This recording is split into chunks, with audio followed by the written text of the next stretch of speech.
ഈശോമിശിഹായ്ക്ക് സ്തുതിയായിരിക്കട്ടെ. വിശുദ്ധ ഫൗസ്റ്റീനയുടെ ഡയറിക്കുറിപ്പ് 147 സന്ദേശം. പ്രാർത്ഥിക്കുവാനും പ്രാർത്ഥനയിൽ നിലനിൽക്കുവാനും നാം ക്ഷമയുള്ളവരും ബാഹ്യവും ആന്തരികവുമായ ബുദ്ധിമുട്ടുകളെ ധൈര്യപൂർവ്വം തരണം ചെയ്യുവാൻ തയ്യാറുള്ളവരുമായിരിക്കണം.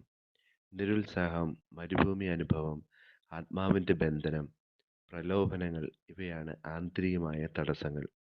നിരുത്സാഹം, മരുഭൂമി അനുഭവം, ആത്മാവിൻ്റെ ബന്ധനം, പ്രലോഭനങ്ങൾ ഇവയാണ് ആന്തരികമായ തടസ്സങ്ങൾ. മാനുഷികമായ അംഗീകാരവും സമയവുമാണ് ബാഹ്യമായ തടസ്സങ്ങൾ. പ്രിയമുള്ളവരെ, പ്രാർത്ഥന എപ്പോഴും എളുപ്പമുള്ള ഒരു കാര്യമായിരിക്കണമെന്ന് നിർബന്ധമില്ല. ജീവിതത്തിൽ ഏത് കാര്യം എടുത്താലും എപ്പോഴും അങ്ങനെ തന്നെയാണ് എന്ന് ചിന്തിക്കുമ്പോൾ പ്രാർത്ഥന ഒരു മനുഷ്യൻ്റെ ജീവിതത്തിൻ്റെ ഏറ്റവും സ്ഥായിയായിട്ടുള്ള ഭാവം തന്നെയാണ് എന്ന് നമുക്ക് മനസ്സിലാക്കാൻ സാധിക്കും. ഉദാഹരണത്തിന് ഉറക്കം എപ്പോഴും ഒരു മനുഷ്യന് ഒരുപോലെയാണോ? ഏറ്റവും എളുപ്പമുള്ളൊരു കാര്യം ഉറക്കമാണ്. ക്ഷീണം വന്നാൽ ഉറങ്ങിപ്പോവും. എന്നാൽ ദുഃഖങ്ങളുള്ളൊരു മനുഷ്യന് ഉറക്കം ഉള്ളതുപോലെ ആയിരിക്കണമെന്നില്ല. ഒത്തിരിയേറെ ടെൻഷനുള്ള, ഉള്ള ഒരു മനുഷ്യൻ്റെ ഉറക്കം, ഒത്തിരിയേറെ ആകുലതകളും ദുഃഖങ്ങളും ഒക്കെയുള്ള മനുഷ്യരുടെ ഉറക്കം പോലെ ആവണമെന്നില്ല. ജീവിതത്തിൽ വലിയ തളർച്ചയും വലിയ അധ്വാന ക്ഷീണവുമായിട്ടുള്ളൊരു മനുഷ്യൻ്റെ ഉറക്കം അതുപോലെ ആയിരിക്കണമെന്നില്ല. രോഗമുള്ളൊരു മനുഷ്യൻ്റെ ഉറക്കം അതുപോലെ ആയിരിക്കണമെന്നില്ല. ഏറ്റവും എല്ലാ കാര്യങ്ങളും വളരെ സമചിത്തതയോടെ ഒക്കെ ചെയ്തു തീർക്കുന്ന ഒരു മനുഷ്യൻ്റെ ഉറക്കം.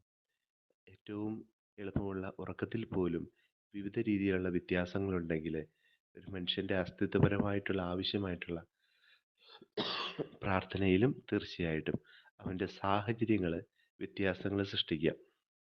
അതുകൊണ്ട് തന്നെയാണ് ഇവിടെ ആന്തരികമായ കാര്യങ്ങളും ബാഹ്യമായ കാര്യങ്ങളും പ്രാർത്ഥനയെ പല രീതിയിൽ സ്വാധീനിക്കുന്നു എന്ന് പറയുക. എന്നാൽ നമ്മൾ ചിന്തിക്കേണ്ട ഇങ്ങനെയുള്ളൂ: പ്രാർത്ഥന എന്താണ്? ദൈവവുമായിട്ടുള്ള ബന്ധമാണ്. ദൈവം ആരാണ്? ദൈവം ദൈവവുമാണ്. ദൈവം ദൈവമായിരിക്കെ തന്നെ പ്രാർത്ഥന എളുപ്പമുള്ളതാണ്. അതുകൊണ്ട് തന്നെ വിശുദ്ധ ഫൗസ്റ്റീനയുടെ ഈ ഒരു അനുഭവം ഒരുപക്ഷെ എല്ലാ ആത്മാവിൻ്റെ അനുഭവം അതുപോലെ ആയിരിക്കണമെന്നില്ല. അതുകൊണ്ട് എല്ലാ ആത്മാവും അതിനെ ഒരുപോലെ പരിഗണിക്കണമെന്നുമില്ല. കാരണം ഒരു വിശുദ്ധൻ്റെ അനുഭവം അതിൽ തന്നെ പൂർണ്ണതയുള്ളതാണ്, അതിൽ തന്നെ ഏറ്റവും പരിപൂർണതയുള്ളതാണ് എന്ന് നമുക്ക് വാദിക്കാനാവുകയില്ല. എല്ലാവരും മനുഷ്യരാണ്. പരിശുദ്ധാത്മാവ് നൽകുന്ന കൃപയോട് എല്ലാവരും ഒരുപോലെയല്ല പ്രതികരിക്കുക. അങ്ങനെ നോക്കുമ്പോൾ എൻ്റെ നുകം വഹിക്കാൻ എളുപ്പമുള്ളതും എൻ്റെ ഭാരം ലഘുവാണെന്ന് ഈശോ ഓർമ്മപ്പെടുത്തുന്നുണ്ട്. ഈശോ നമുക്ക് നൽകിയ പ്രാർത്ഥന ഏറ്റവും സരളമായ പ്രാർത്ഥനയാണ്. മക്കൾ പിതാവിനോട് പറയുന്ന കാര്യം പോലെ.